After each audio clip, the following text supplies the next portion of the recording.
Mr. Lim Say Soon, founder, CEO of Amlex Technology, semiconductor services firms, listed in late market now, moving to ace market soon. Right. Okay. Let's talk about your start in semicon. I think you were studied in engineering, right? Right. Then you got a job in an MNC. Correct. Let's talk about those days when you made the transition from employment to starting Amlex. What happened in those years?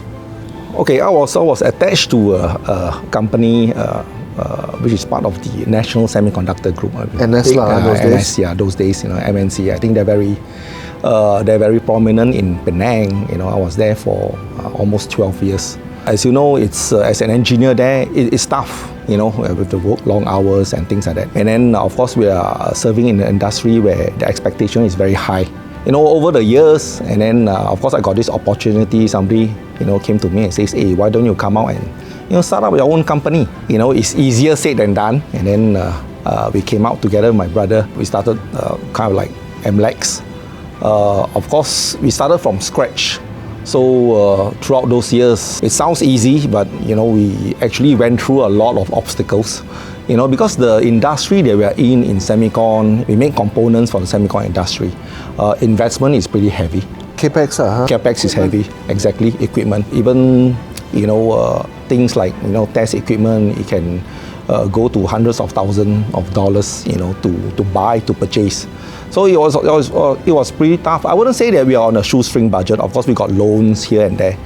But there are day, funding, cash flow, as usual, you have this entrepreneurial spirit, you don't think much about that. But when you are into it, then you realize, oh, okay, this is serious, So, but over time, during the years, we were struggling in a sense that, we have to be very careful. We cannot make mistakes because, sometimes in the semicon industry, you cannot afford to because of the claims, because of the returns and things like that. So you're very careful, and then you cannot fumble. It becomes very stressful, So those were the early days, So every time when we were in a company, the ground is always moving underneath your feet, So it's very shaky. But of course, at that time I was with Vistage, So Vistage are always there whenever we have issues. Of course, we have the mentoring and things like that. When we have issues, like let's say you got yourself into a big hole, other people will I'll lend you a helping hand by throwing a rope. But Vistage is different because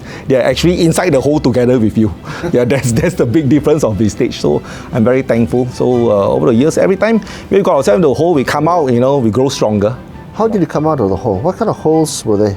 Okay, one of the things which over the years, when we first started off, of course, our resources are not large. So we have to depend on, few customers. We are doing few products. When those products, especially in the electronic industry, in semiconductor industry, we have lifespan of the product. So when the lifespan of the products ends, then you get yourself into a mess because the sales drop. Okay, so these are the kind of things, and then you have, of course, the ongoing, you have to pay wages, you have to pay your loans and things like that. So, yeah, the cash flow become a problem.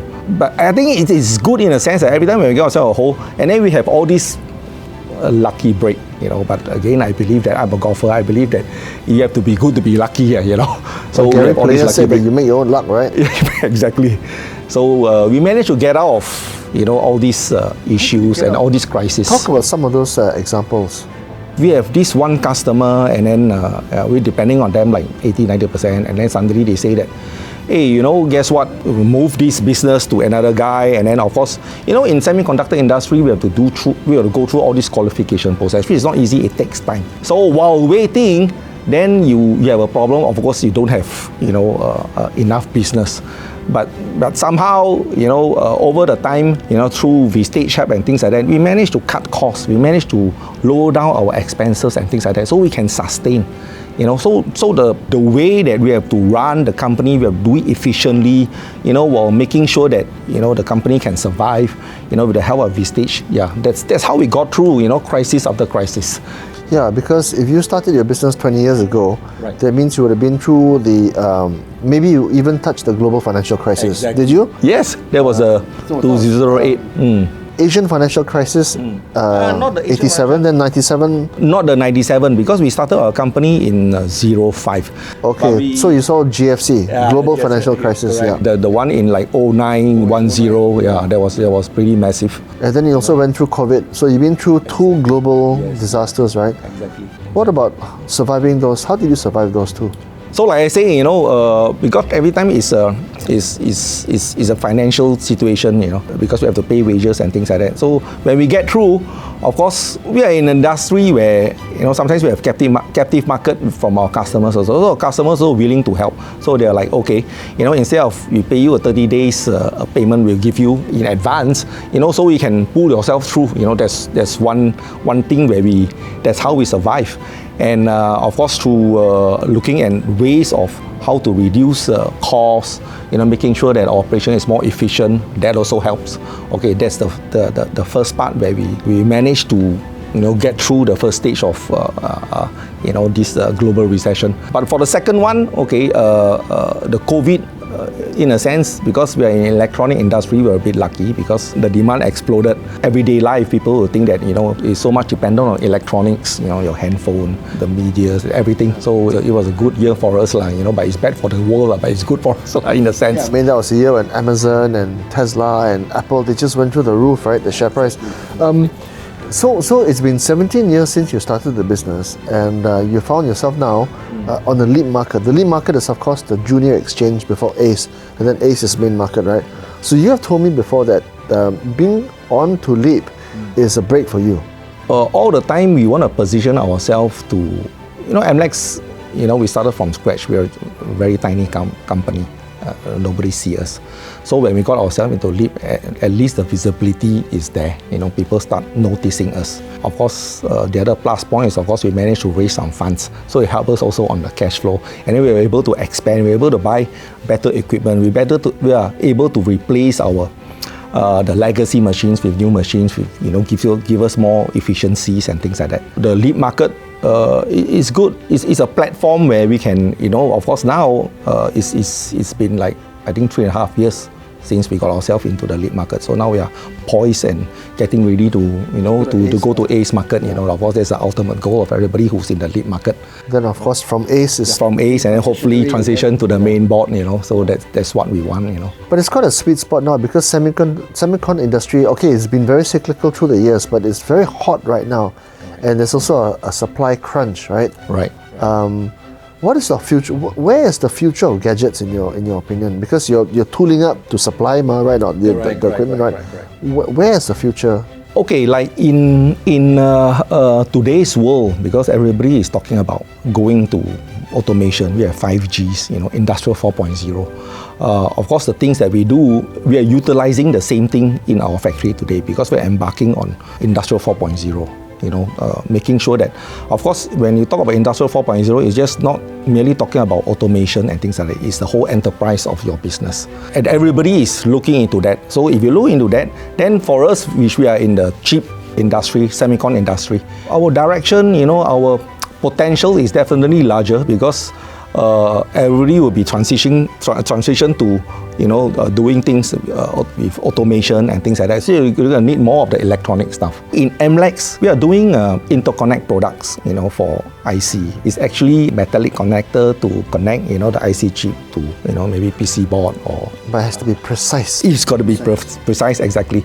So the demand from the consumers, at the same time, also pushing, company like Amlex to innovate, to make sure that we stay relevant, in the industry. So we have to increase our capability, increase our capacity. So that's going to be the next challenge for Amlex. That's how. So how are you doing this? How are you dealing with this kind of like hyper growth stage of your? Must be hyper growth now, right? Exactly. Because the demand is expectation is both, right? The market is exploding, right? Yes. COVID is over. Yeah. Borders are opening again. Right. People are buying like nobody's business. Malls are full, right? Exactly. How are you? So after 17 years of being in business, how are you dealing with this? What are your okay, our philosophy is, of course, it's not merely my own. Of course, it's the total management of the company. Growing horizontally, but it's a vertical integration of our product. That means we try to add value into our product all the time. We also want to enhance our product in a sense that it goes up to the next level. Rather than today. Rather than being demised Yes. or obsolete. Exactly, early, yeah, right. yeah. And then we don't want also for people to see us just merely as a subcontractor or Because Malaysia has to move up the value chain, right? Exactly. Yeah. So we have to vertically integrated. We have to add value into our product. By moving into there, also we have to making sure that we have the correct resources. We have to make sure that we bring in the right talent. How are you doing that? Because it's a talent war, isn't it? For Amlex, a company like ours, to be able to compete with a multinational, if you are in Penang, you can see that there are tons of factories being set up all over Penang. And everybody fighting for people. Everybody is fighting for land, everybody is fighting for people, Of course, talent it can be nurtured. We bring in people, we will try to nurture them because there's a lot of facilities in Penang, like let's say PSDC, so as I said, Vistage.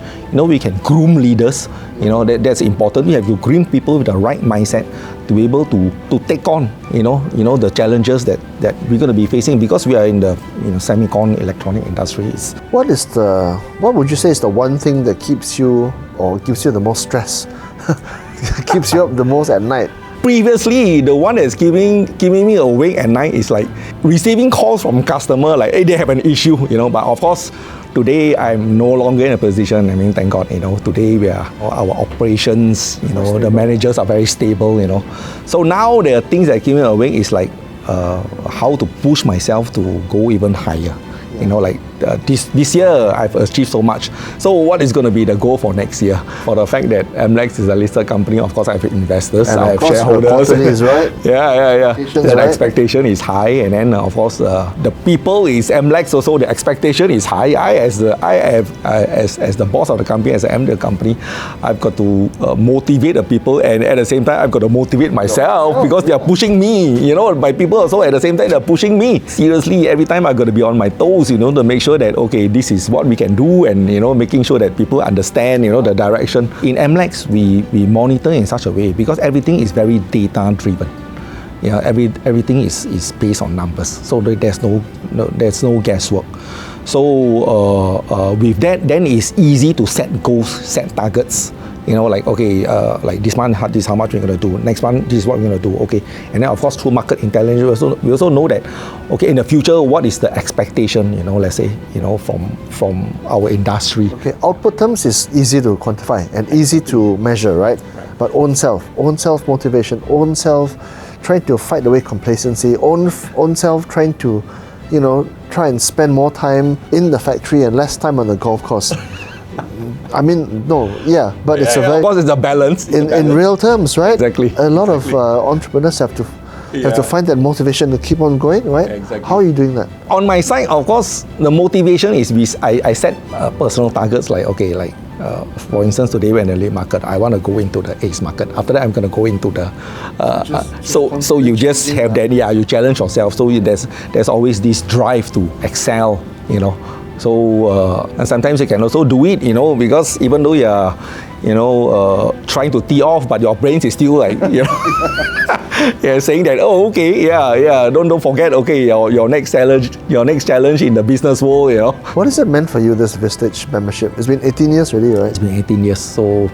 We went through hell, the whole 8 circle of it's so cyclical, cyclical. The troughs are so deep and the peaks are so high. Exactly. Right? Exactly. It's crazy. It's crazy. So when you are down, and of course with Vistage, you know that you are not alone. I think that's very important. Every entrepreneur needs that kind of network, do you think? Okay, Vistage aside, right? But do you think to succeed in business, you need to have that network of peers to help you problem solve, to motivate you, to also be a very personal, in a way, friend, because it's quite lonely, right? For a company at Amlex where we have reached this kind of milestone, of course you need Vistage organization. The mentoring, yes, or else the experience is going to be quite unbearable. Seriously. Trying to succeed nowadays, right? It's a very tough environment now. One thing is throughout the years, I think perseverance is very important. You have keep your head down and grind, and it's through grit and commitment. I have to be patient, and there's no shortcut. Seriously, there's no shortcut, as much as I want to think that sometimes, you want to have this shortcut, you want to cut corners, but it never works, there's no shortcut. Another thing is, of course, you have to be on top of things. I think that's very critical, because the moment if you're not on top of things, then if you just kind of like, you hear all these words, empowerment, all this, you leave it to your people, but, won't be surprised if maybe 3 months down the road, you come back, it's already gone already. So you have to make sure that you're always on top of things, you got to keep your eyes on the ball, and I think these are the few advices I can give. Would you do it all over again? There's one time one of my corporate girl, one of the tumultuous years, when we were really down, so she came to me. No, tell me how down was down. It's terrible, sometimes. Cannot pay salary or what? Yeah. I always make a point that I pay salary. Of course, I don't pay my own. But of course, sometimes we have problems with, let's say, suppliers. We cannot pay on time, and people are chasing you. You have to avoid phone calls, that kind of thing. So one of my girls came to me and said, "Hey, boss, do you ever regret you set up Amlex or not?" I was like, in an instant, I said, yeah, maybe I will regret more if I don't set up Amlex. Yeah, I will regret more if I don't set up Amlex. We have to continue and persevere, It's not easy, but that's the spirit of entrepreneur, What drives you then? Is it some people, they want to change? It's like Elon Musk. He wants to change the world. He wants to solve inner city traffic. He wants to solve overcrowding on Earth. He wants to solve climate change. All these things. Right? Some people want to have financial gain, right? Because they come from tough background, right? Some people, they don't like to work. They want to be independent. They want to make their own decisions, right? What's your motivation? I first started Amlex. Of course, we have people who came along with me, and we kind of like set it up together. So I see Amlex as I cannot afford Amlex to be a failure. It's also for the people, because I have people who are together with me. Because if it feels, they rely, the family and everybody. So that's one of the things. So you can see that it's community. But of course, Amlex being a small company when we first started off, it's actually for the people. So that fundamental point is sometimes when during the startup days, that's the one thing that motivates me, to make sure that I continue, make sure I cannot make Amlex fail, But of course now it's a different situation. Now it's like the stability is stability is there, and of course everybody is proud to be an Amlex employee, So you want to maintain that. So that's another motivation. Where do you think Malaysian semicon players can be in 50 years' time now? Because we're still producing parts of parts, right? And it's not necessarily the highest value stuff, right? I can see that now people are moving up, especially Penang. People are more into higher level of products, not just merely being a subcon and making components. We have companies in Penang are actually doing the design of the IC chip, and then of course the top level would be the wafer manufacturing, making of the IC chip itself. And as many circuits as possible. Exactly. So the design portion is important. I know of people who are into this now in Penang, doing the design part, So I think it's good for Malaysia, and of course it's a very competitive world. Does that law still hold true today? I think, was it Andy Grove who talked about that law? The Moore's Law. Moore's Law, right? The power of computing doubles every 18 months. Yeah, does that still hold true?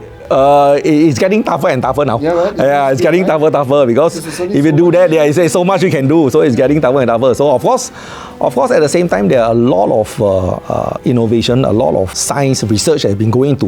Maybe they have to do something different, not using the same method of producing IC now. So I personally I'm anticipating that this would be another game changer in the semicon world. Might well be, right? 5G, everything has to change, right? Exactly. The machines have to change, the phones will change, the devices change, the whole network has to change, right? We cannot expect to be resting on our laurels because things will keep on changing, Cannot sit still, man. Yeah. Exactly. Say Soon, thank you for your time.